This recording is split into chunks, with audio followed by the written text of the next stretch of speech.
वो इंसान जो कि छोटे छोटे घावों तक को नहीं सह पाता, वो कभी एक महान योद्धा नहीं बन सकता। क्योंकि सीधी सी बात है, अगर तुम रेशम का स्पर्श नहीं सह पा रहे हो तो तुम हथौड़े की मार क्या ही सह पाओगे। मैं माफी चाहूंगा अगर तुम्हें बुरा लगा, मगर it is what it is.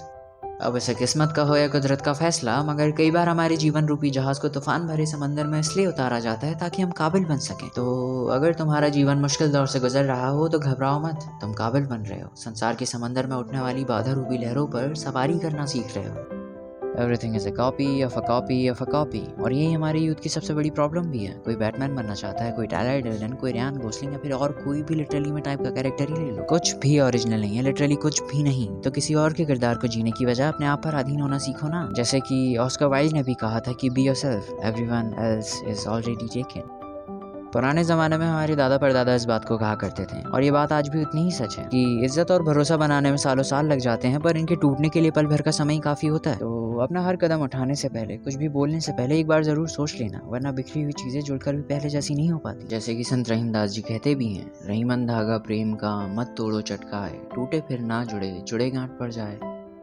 अगर आप पेरेंट्स हैं तो अपने बच्चों को जिंदा रहना नहीं जीना सिखाइए। मैं जानता हूँ आपको ये बातें पसंद नहीं आती होंगी, और अगर आपका बच्चा नॉर्मल है तो आपको 3 इडियट्स या फिर तारे जमीन पर ऐसी हरकतें करने की कोई जरूरत नहीं है। जैसे कि मैंने अभी कहा था कि संगमरमर की मूर्तियां हथौड़े की मार से बनती हैं, रुई के स्पर्श से नहीं, और मैं अपने शब्दों की पूरी जिम्मेदारी लेता हूँ। मगर आप भी समझिए कि अभी से उसके कंधों पर भविष्य का बोझ डालने पर वो अपनी क्रिएटिव फ्रीडम खो देगा। वो बन तो जाएगा जैसा आप चाहते हैं, पर असल मायने में वो अपनी पहचान खो देगा। और जितना मैंने ऑब्जर्व किया है, ऐसे बच्चे 99% ऑफ द टाइम ऐसे निकलते हैं जिनकी कन्वर्सेशन स्किल्स वीक होती हैं। वो ज्यादा किसी से बात नहीं कर पाते हैं, फिर किसी भी कन्वर्सेशन में अपना पक्ष नहीं रख पाते हैं। ओवरऑल वो ऐसे बच्चे बन जाते हैं जिनको लोग चोमू कहते हैं, और आप मानो चाहे ना मानो, मगर इसका जिम्मेदार वो आपको ही ठहराते हैं।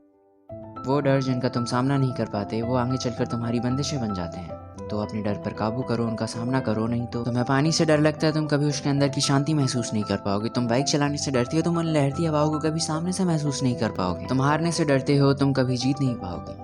देखा ना, तुम कितना कुछ मिस कर रहे हो। तो अपने डर का सामना करो। और अब इसका मतलब ये नहीं कि तुम्हें शेर से डर लगता है तो तुम उसके सामने जाके खड़े हो जाओ।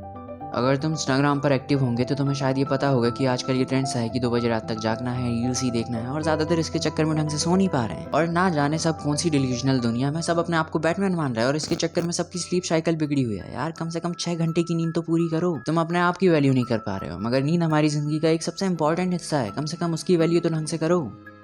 हमारी ज़िंदगी में कुछ ऐसी चीज़ें होती हैं जिनकी हमारे अतीत में कोई कीमत नहीं होती है, मगर आने वाले कल में हमारे लिए उनसे ज़्यादा कीमती कुछ होता ही नहीं है। जैसे कि बिटकॉइन को ही ले लो। या फिर मेरी ही बात करूँ तो बचपन में मुझे इन्फॉर्मेशन कलेक्ट करना बहुत ज़्यादा पसंद था। उस समय उनकी कोई वैल्यू नहीं थी, मगर आज है। So never underestimate the power of common little thing. खैर आज के लिए इतना ही। आई होप कि आपको ये वीडियो ज़रूर पसंद आई होगी। अगर आपके पास थोड़ा सा सही मगर ज्ञान होगा तो बांटिएगा ज़रूर, शायद बढ़ जाए। और हाँ, जल्दी मिलते हैं, तब तक के लिए बाय।